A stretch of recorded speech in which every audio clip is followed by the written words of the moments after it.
This is a show about jewelry, why we wear it, why it matters, how it's made, and what it means. I'm Alex D, and I turn cannabis into gold. I make mind-blowing jewelry in gold, silver, and platinum from cannabis plants here in Canada for stage, screen, for people who want to rock crazy jewelry. I'm the Cannabis Goldsmith.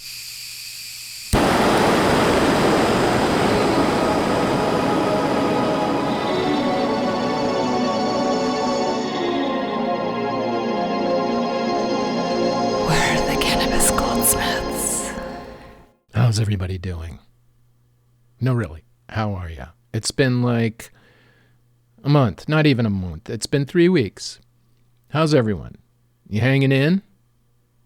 You holding out? You doing okay? I'm doing okay. I'm here on the river in southeastern Ontario. The sun's coming up over the United States. God knows what they're going to do today. Who knows what they're going to do today to destroy the planet? But anyway, how are you doing? It just keeps coming, doesn't it? Anyway, today's show is about the mad kings of history. I was like trying to, this all seems strangely familiar in some way. And I'm like, okay, why does this all seem strangely familiar? And it seems strangely familiar because the Mad King is an archetype. Mad Kings have existed throughout history. When they've destroyed countries, they've been assassinated, and they've killed themselves, and their ends are never very good. The shit they do while they're in power sometimes creates art. But not often, because I looked into that too. I was like, okay, let's get some mad kings together. Let's see, or mad politicians over human history. Let's see what they got up to when they were in power. Let's see if they left any art behind worth talking about that happened during their reigns. So, if you got a mad king, what were the artists doing? That's what I'm interested in, because us artists now, we're either at a point where we're sticking our head in the sand. We're not producing art because the anxiety levels are too high. We're producing art that we're not happy with because it's like because we're not doing it for the right reason. We're just doing it to fucking de-stress. It's like we need a stress ball, not an art piece to be working on, So anyway, I'm trying to figure out whether any art during the reign of mad kings was any art produced. Granted, people survived because we're still here. I'm still here recording this podcast. So we survived mad rulers and mad kings throughout history. So far, anyway. So this episode's about that. It's like, does anything good come out of a mad king? And then also at the tail end of the episode, I'm banging my head against the wall for art stuff. And I was like, for ideas, the idea, waiting for the idea to come, And then the idea came this past week. And I'm like, I did some stuff to make the art idea real. Anyway, that's all coming up on today's episode of the Cannabis Goldsmith. What am I even talking about? Well, archetypes are kind of a recurring symbol that happens over time in different cultures and stories in history. And there seems to be something common about them. They're like universal patterns. They seem to be deeply embedded in human history. And in literature, and in movies, and in stories. Now, Carl Jung, okay, I've lost you already, but Carl Jung was a psychologist who said that archetypes are like a giant pool, a shared reservoir of human experience in this giant subterranean pool. And this he called the collective unconscious. And in this is everything that humanity has ever experienced or known, and it keeps resurfacing. Okay. Archetypes are like, I like to think of them as a software that is running underneath the application layer. It's a kind of a root. It's running in the root of the operating system. And you can't see it really, but it's there, and every so often it comes up and becomes apparent, or it's apparent all the time, and every so often you and I realize, oh, this is an archetype. So by archetype, I just mean like a thing that seems to be recurring over time in our human history. Archetypes are hard to describe, but think of it as a pool, a big subterranean pool of experience, human experience, history, memory, and all of this is collected over time underground somewhere in a giant lake. And this is the collective unconscious, as psychologist Carl Jung popularized. He floated this concept that the collective unconscious is this shared reservoir of human experiences, images and myths and stuff that exist below our level of everyday experience. And archetypes are the building blocks of storytelling, of art, and of culture. And they're common, they're universal patterns that show up time and time again throughout history. And one of these is the Mad King. Now, we all know Mad Kings. We've seen them in fiction and in storytelling. But there are real Mad Kings too across history, and even today. Next door, we got a Mad King in the United States of America. So the Mad King has made a comeback. There have been other Mad Kings in modern history, but they've never really had nuclear weapons until now. So, or perhaps we could consider Vladimir Putin a Mad King also. But I'm not gonna talk about him today, or Trump for that matter. I'm going to talk about the older kind of archetypal kings that might give us some either indication of what's going to happen, or maybe some inspiration to build some art pieces. Anyway, something. All right, so here we go. Mad Kings, episode 106. Now, the first thing I realized about Mad Kings when I started doing research for this podcast is that there's so freaking many of them. They're all over. And you never really hear about Mad Kings in small kind of countries because they really have no power outside their own domain, outside their own country. So for the most part, nobody hears about them. In Africa, for example, there were plenty of Mad Kings. When I was there in the 70s, there was Mobutu, and President Mobutu of Zaire. He was a Mad King, and he basically treated the country as his personal piggy bank. And Zaire is now called the DRC, and it is basically the source of diamonds and cobalt, and it's just a giant mineral reserve. And anyway, this Mobutu guy, he considered himself a god, and he installed himself as president. And this was my first experience with a Mad King.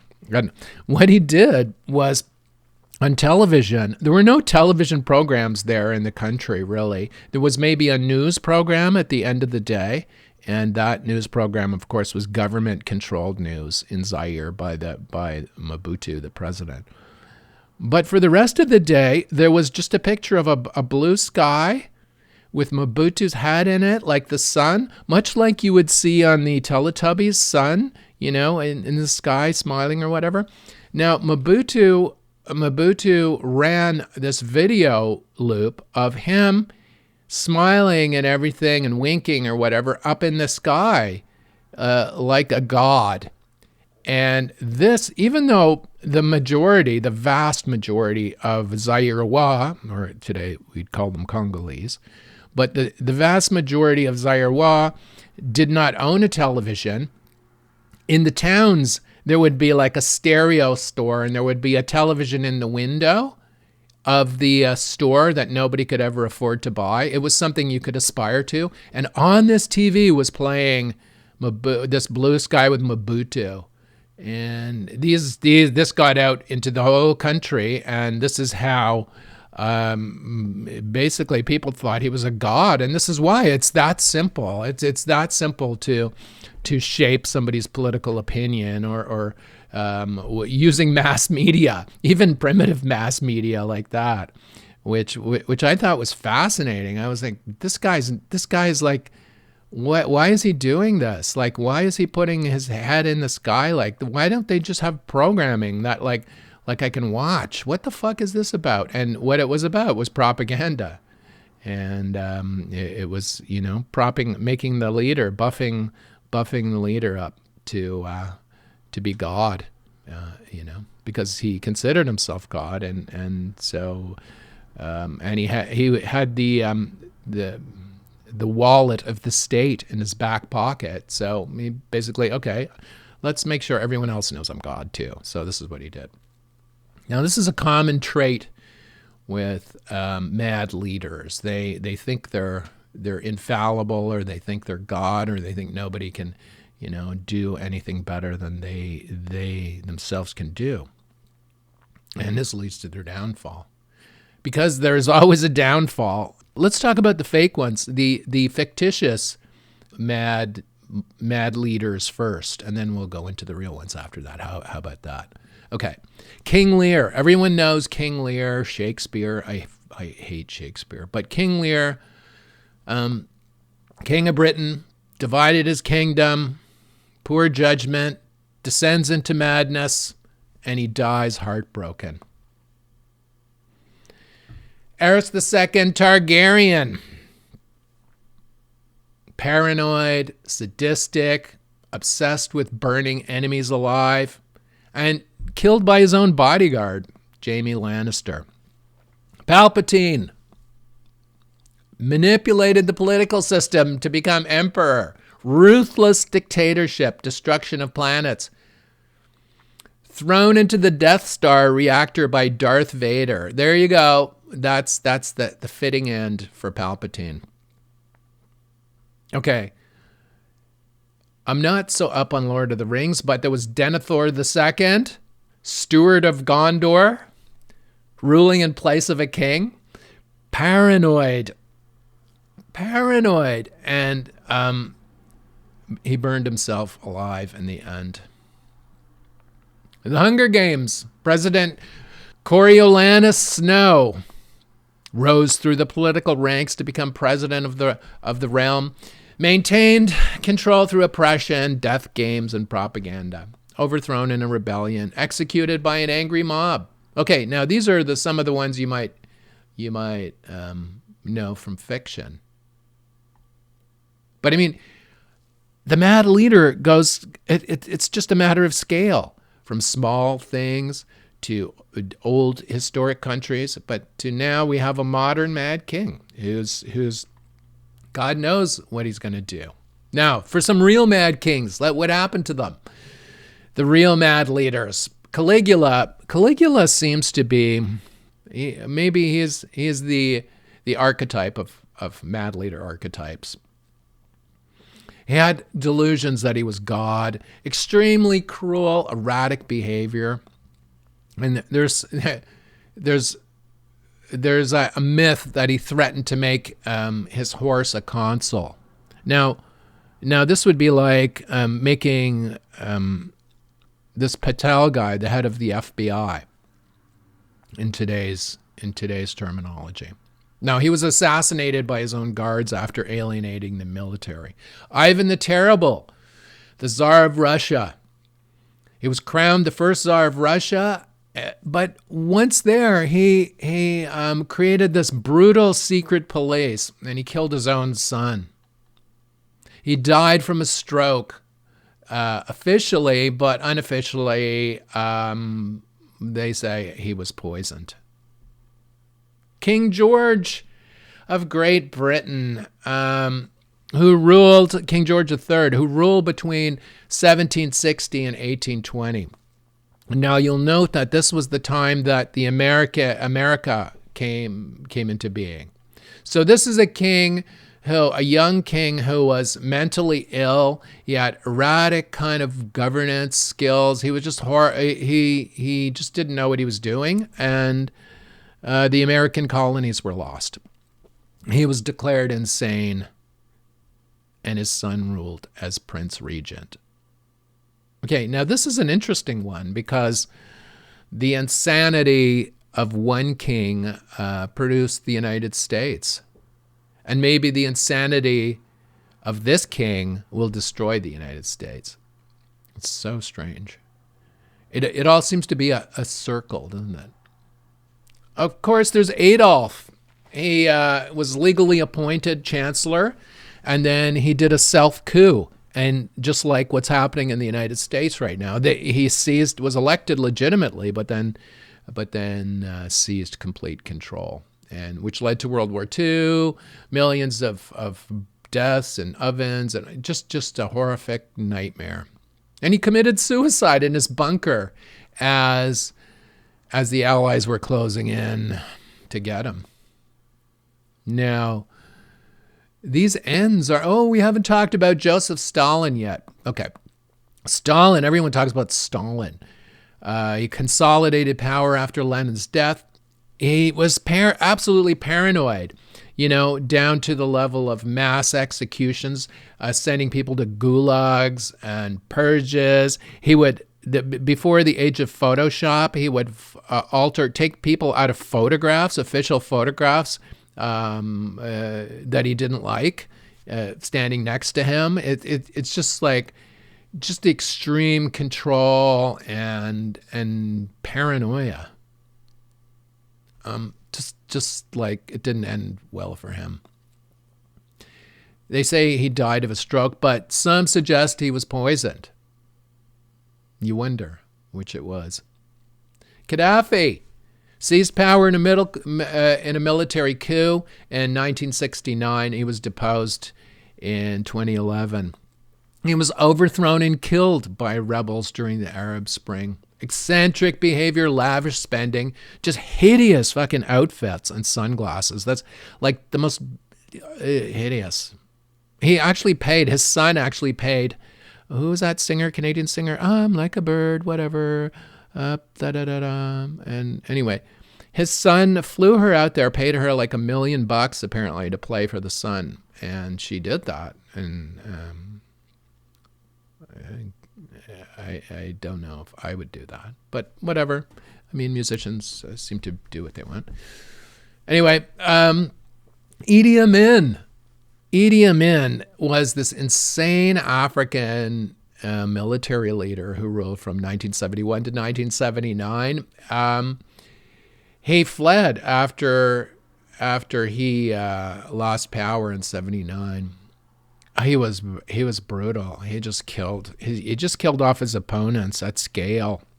My father, who was a diplomat in Africa at the time, I remember him telling me about the time he met Idi Amin in the VIP lounge at Kampala Airport in Uganda. He was like, my dad was sitting in the lounge, in the VIP lounge, where, these airports are really small. There's actually nobody else in the lounge except for my dad, right? And waiting like 2 hours for a connecting flight or something.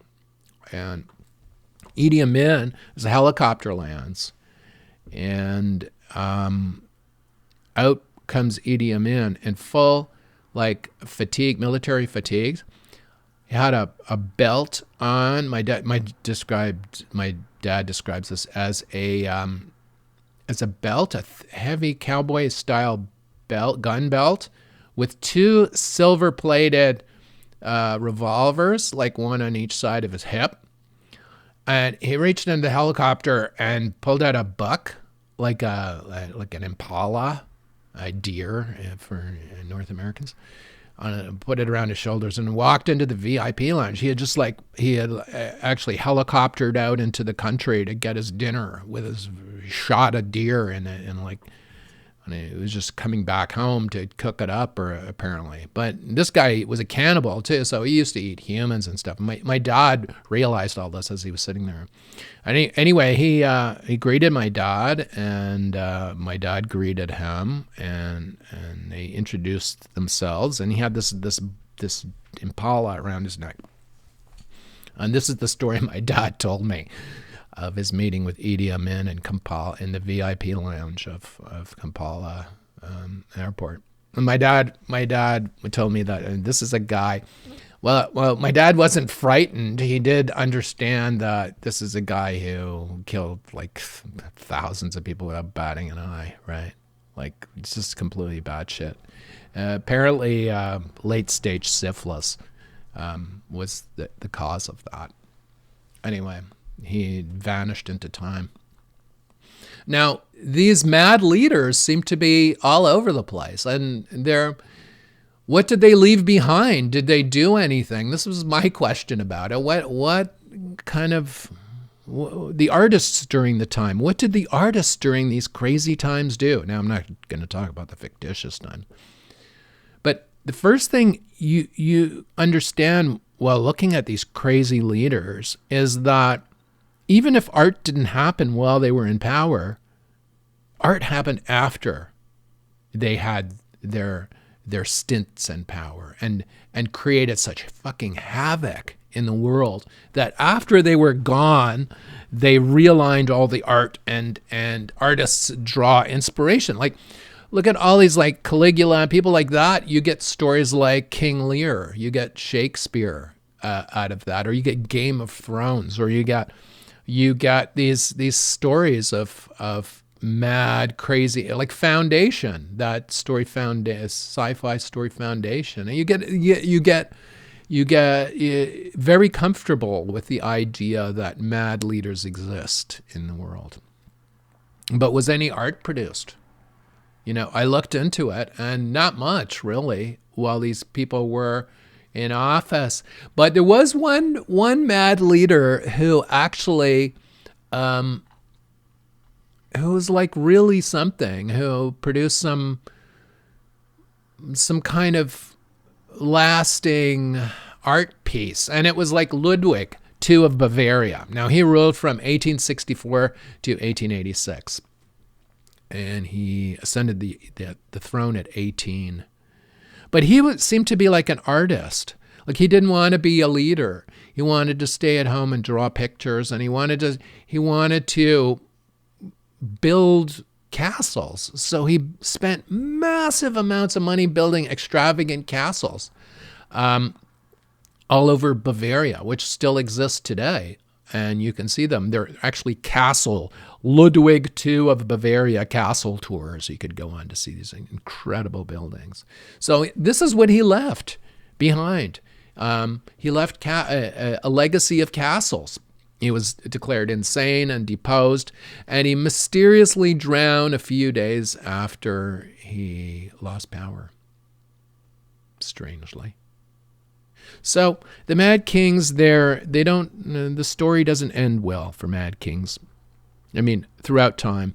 So it's not going to end well for this new one that we see. Frankly, I was so tired of Canada being attacked and terrorized by this lunatic every 2 days. It seems to be on a 2-day cycle. It's like, okay, they make some crazy announcement, and then they wait for it to percolate through the media space for 2 days, and then they drop another one. It seems to be like a 2-day thing. So every 48 hours they drop some new attack on Canada. We're going to do this. We're going to do that. We're going to whatever. But here's the thing: they have to actually put the boots to the ground, right? What's happening here is somebody explained to me that all these documents he's signing are not. They're essentially letters of intent. So he has to sign a letter of intent, and okay, that I intend to put a tariff on Canada. Okay, now none of this has been passed in the in the U.S. government structures. This is all just like letters of intent. None of this has actually gone through and been passed into law. It's just, these are just edicts or letters of intent. Now, whether people follow along with it or another, or not is another matter. Like in the States, they will, I suppose, because he's their president. But nobody else has to listen to this guy. Like, and unless he starts bombing us here in Canada, which he might very well do, sending missiles up here to bomb us, to take over our country, whatever. Put your money where your mouth is, you orange motherfucker. Like I say, come up here and see. Come up here.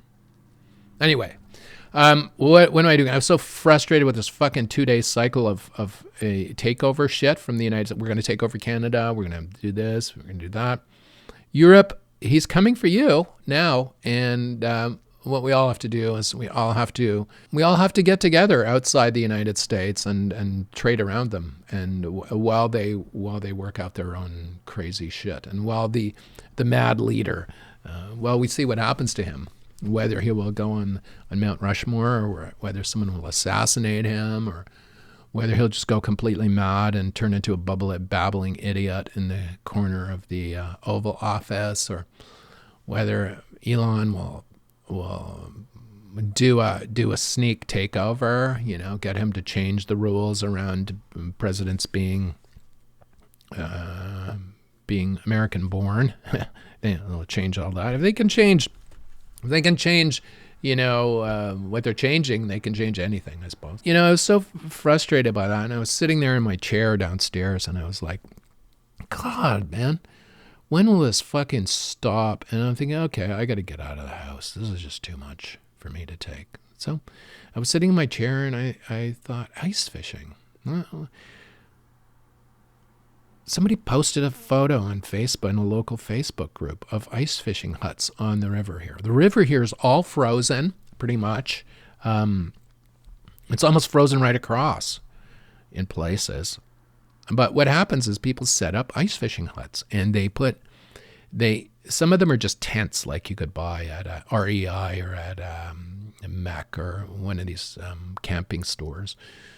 And they set up these tents. But the more interesting ones are made of wood. They're actually huts, and they have like little skis underneath them, and they tow them out with a pickup, because you can drive on thick ice, right?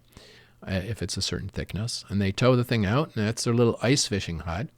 And they drill a hole in the ice, and they catch fish. Now, some of them have little wood stoves in them. It's like, it's a thing, right? It's a way to fish, but it's also a community.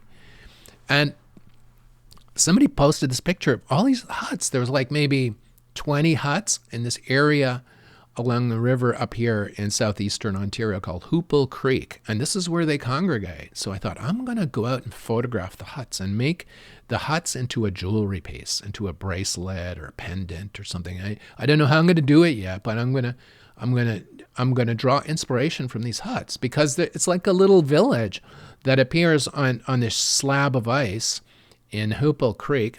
Do a Google for Hoople Creek and you'll see what I'm talking about. And there's pickup trucks out there. There's people walking around. You can see it's in the distance when I pulled it to the side of the highway, and I brought a good camera and I photographed like the huts from a distance. And what I'm going to do is either laser engrave the huts into silver to make a bracelet, or I'm going to take the photo and use it as inspiration to create huts sculpturally out of clay or wax, and then make them into a silver, either a belt buckle, or some locally themed jewelry pieces for the summer. So I'm going to be drawing inspiration from these things along the river that are really quite unusual, that you don't get anywhere else, and try and convert that into jewelry pieces. That's my mission this year. Still working, of course, on the cannabis stuff, and making our magnificent sterling silver grinders that we ship all over the world. Full-size grinders, sterling silver, just beautiful heirloom pieces. each individually custom made here in southeastern Ontario and shipped anywhere in the world. Remember, Americans pay 25% more because of the Trump tax. Anyway, that's it for me this week. Get out there, look at some huts, trees, whatever. Mad Kings, they keep coming back, but their ends aren't pleasant. See you next week. The Cannabis Goldsmith is produced by Tribe Communications, Inc. in the Thousand Islands area of Ontario, Canada. You can see what we do at tribe.ca. Send us an email, alexd@cannabisgoldsmith.com. Thanks for listening, and we'll see you next week on the Cannabis Goldsmith.